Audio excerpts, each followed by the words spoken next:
Yeah. Moving on to the 5-10-5. Again, because we're starting at the foundation, what we're going to teach now carries over to the field as well. This isn't just a combine-specific movement. This is field-specific as well.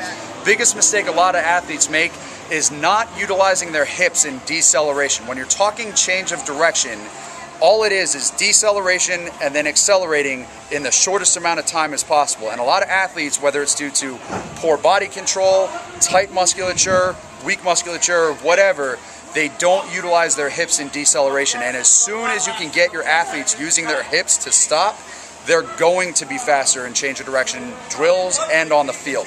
The first things we're going to do with Matt are just some drills to use to open up your hips, to get your hips understanding leverage in change of direction. We're going to start with Matt straddling the line. The first cue I'm going to give him is to load his left hip, which means I want him to get down, loading weight in that left hip. Now, because this is an athleticism drill, his weight is in the balls of his feet. We're not flat-footed. He doesn't have to be completely extended at that right leg, as long as it's just in a greater degree of extension than his inside leg. First drill is slow switches. So whenever I say the word switch, Matt's just going to shift his weight to the opposite leg, continually trying to get a little bit lower, opening up range of motion in that hip socket. Switch, switch, switch. Every time I say switch, try to get a little lower. Switch, switch, switch. Now, hold it right there, Matt. Believe it or not, what Matt is doing right now is actually one of the next level progressions, because a lot of athletes, when you first have them do this, they're not going to know how to move their arms. Their coordination with their upper body is going to be so off, their arms are all over the place. The main goal of this drill is to open up his hips. So if you have to take the arms out of it, that's fine. You don't need to add arm action in until they can do it correctly. Switch, switch, switch, and rest. The next step after the slow switches is fast switches. So again, the goal here is learning how to appropriate leverage your hips. I'm going to have Matt load down at his left hip. So load down, Matt.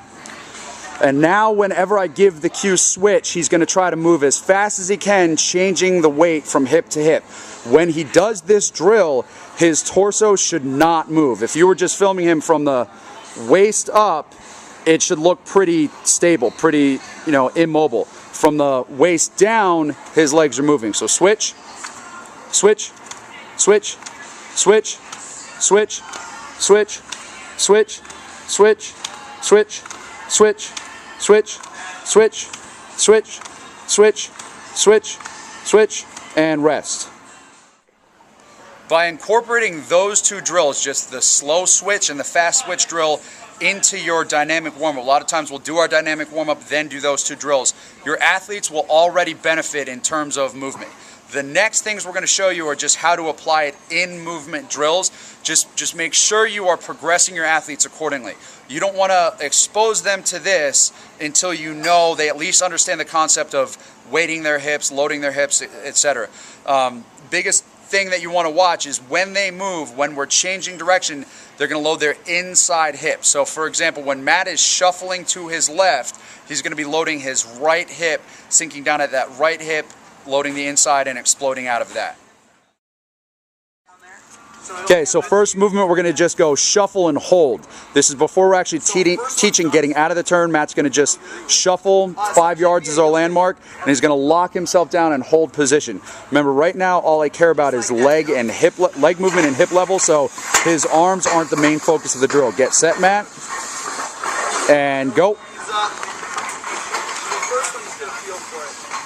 Good. Now jog back, Matt. I want you to show one more. That was a good example of what not to do. Matt stopped pretty much with all of his weight centered. We want to load that inside hip, so get a little deeper into that right hip this time, Matt. Get set. Yeah, it's all good. Just go to where it looked like someone threw up on the ground. Get set, and go. Push.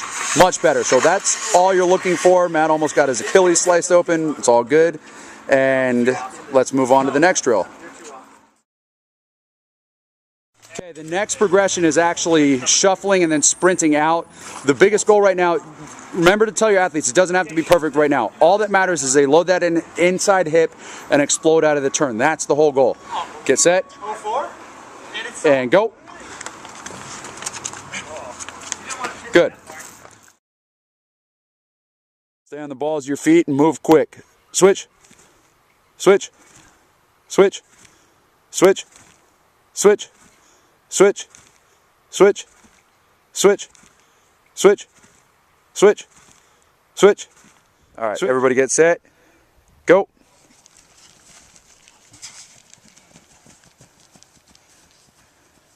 Good. So Terrence, you just waited a little too long to load your hip. You feel that?